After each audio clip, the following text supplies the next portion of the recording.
Gracias. Gracias, señor presidente. Buenos días con todos y todas las legisladoras. Quiero empezar diciendo que este proyecto de ley nace, como lo explicaba la persona Dayana, este proyecto de ley nace como un proyecto de política pública, porque nosotros ya tuvimos implementada esta política pública y eso hay que decirlo. El femicidio es la expresión más extrema del patriarcado hacia la violencia machista contra las mujeres. Y esto ya se pudo resolver con política pública. Y voy a explicar un poco por qué planteo esto frente a este proyecto de ley. En la Constitución del 2008, creada en Montecristi, muchos tuvimos el honor de escribir algo en esta Constitución, incluyendo la igualdad de género, la prohibición de discriminación por motivos de género y sobre todo la protección de género contra la violencia de género. Son cosas que se hicieron a través de voluntad política. Durante el gobierno de la Revolución Ciudadana, no solamente que se fortalecieron las casas de acogida, esas casas de acogida que en este momento plantea la ponente que están en el abandono, esas casas de acogida que la misma ponente en la comisión no ha querido ubicar como responsabilidad política a la señora Paola Flores. Esas casas de acogida que han tenido una reducción de presupuesto y que en este momento no podemos solventar. Y voy a hablar con datos. En el 2014 existían 25 casas de acogida en el Ecuador.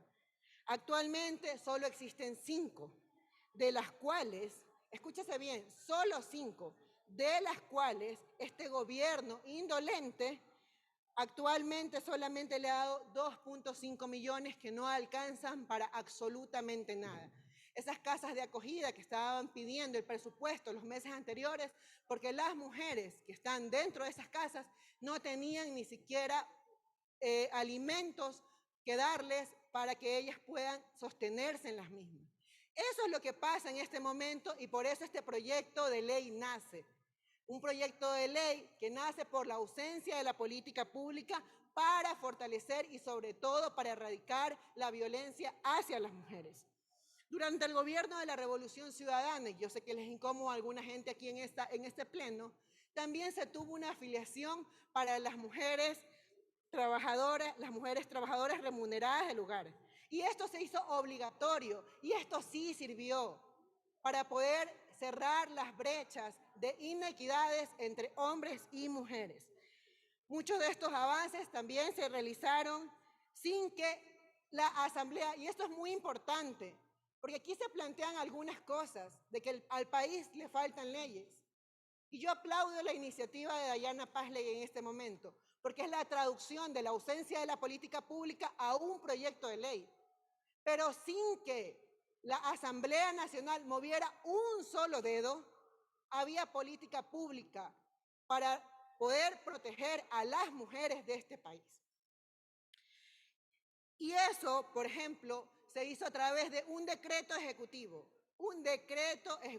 el 620, que no solo sostenía la transformación de patrones socioculturales, había un sistema de protección integral, había acceso a la justicia, había un sistema de información y además existía institucionalidad para proteger a las mujeres. Aquí se habla de que hay que ubicar las responsabilidades. La responsabilidad en este momento está en el gobierno. Un ministerio que no ejecuta el dinero que se ha presupuestado para estos bonos de los hijos de las mujeres que fueron víctimas de femicidio, pero además una ministra en el tema de equidad que tampoco soluciona los problemas. El Consejo de la Judicatura en los años en que la Revolución Ciudadana estuvo al frente de este país, ubicó 80 juzgados especializados contra la violencia hacia la mujer y la familia. La realidad en este momento es totalmente contraria, porque en la proforma del 2023 existe una reducción de 24 millones a estos juzgados especializados. Hay un déficit de fiscales no solamente por el número, sino porque además no son especializados.